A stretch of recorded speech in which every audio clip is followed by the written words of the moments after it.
saya jelaskan bahwa memberantas judi online harus punya 5K tadi. 5K.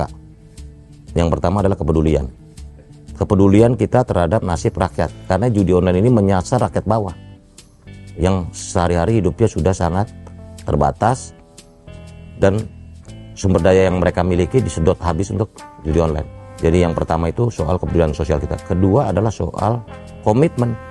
Ini memberantas judi online ini bukan persoalan susah kok. Yang penting komitmennya, will-nya ada dulu. Nah yang ketiga adalah konsisten. Nggak boleh hari ini A, B, C, nggak boleh.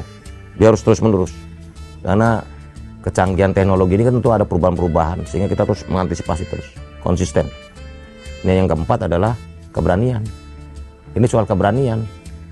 Mau nggak kita? Yang penting mental kita harus baja. Nah ini yang terakhir. Yang kelima yang paling penting ini adalah kebal godaan. Alias kuat menghadapi godaan. Godaannya besar sebesar perputaran duit judi online itu sendiri. Jadi sebesar itu. Jadi menurut data kan ini kan eksponensial. Di tahun 2017 masih 2, sekian triliun omset judi online. Hanya dalam kurun waktu 6 tahun atau tahun 2023 sudah mencapai 324 triliun per tahun. Dan diprediksi di 2024 akan mencapai 900 triliun jika kita tidak melakukan apa-apa. Bahkan menurut laporan PPATK ke kuartal pertama sudah 100 triliun. Jadi kalau sama harusnya 400-an dan mungkin bisa lebih cepat. Karena itulah angka 900 triliun itu angka PPATK yang menurut saya juga ada justifikasinya.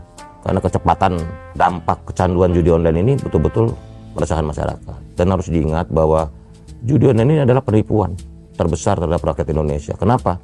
Karena memberikan mimpi palsu, iming-iming bagaimana duit 50.000 bisa jadi 1 miliar. Bagaimana rumusnya kalau nggak kerja keras?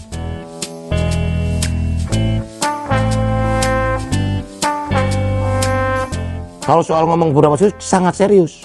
Presiden juga sangat serius. Pembentukan Satgas Pemberantasan Judi Online kan juga serius. Dengan ketuanya Pak Menko Polhukam, wakilnya Pak Muhadjir, ketua dan bidang pencegahannya Menkominfo, dan ketua bidang penegakan hukumnya adalah Pak Kapolri. Kalau dari Satgas sampai Desember 2024 kan, targetnya bagaimana menghilangkan judi online dari kehidupan masyarakat Indonesia. Bisa nggak? Bisa. Tinggal kita mau apa enggak. Karena apa?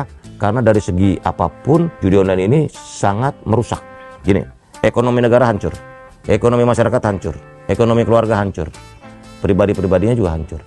Angka-angkanya udah nggak karu-karuan kan. Tingkat perceraian, terus juga bagaimana suami ribut sama istri, bahkan istri membunuh suaminya karena judi online, dan banyak sekali. Dan itu sudah tersebar merata dari Sabang sampai Merauke, dari Miangas sampai Pulau Rote. Jadi judi online ini udah dampaknya udah sangat dirasakan oleh seluruh masyarakat.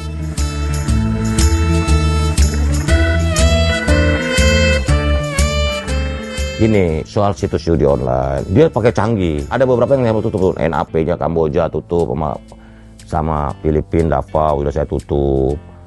Situs sepanjang 17 Juli sampai 28 Juli sudah hampir 2,6 juta lebih situs judi online kita tutup. Cuman kan mereka ganti-ganti lagi. Akhirnya nanti VPN-nya kita mau tutup. Semua yang memungkinkan melalui jalur internet ini kita akan terus hambat. Tapi persoalannya ada bukan cuma di sini. Ini cuma hulu aja. Hilirnya adalah sistem pembayaran. Selama sistem pembayarannya masih memungkinkan terjadi atau bisa dilakukannya praktek-praktek judi online, masih itu tetap akan sungguh-sungguh. Di Satgas Pemberantasan Judi Daring yang dibentuk Presiden kan melibatkan semuanya. Ada OJK, ada Bank Indonesia, ada Departemen Luar Negeri, menyeluruh.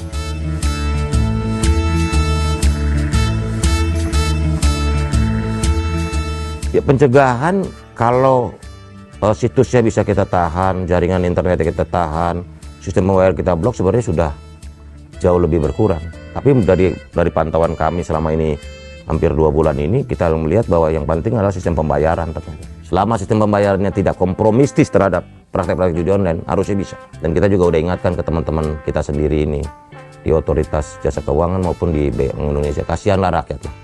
Kalian ini membuat ekonomi rusak loh kalau kita nggak serius dalam pemberantasan judi online ini. Negaranya yang hancur, ekonomi negaranya yang hancur. Gitu. Nanti biaya sosial and economic cost-nya terlalu tinggi.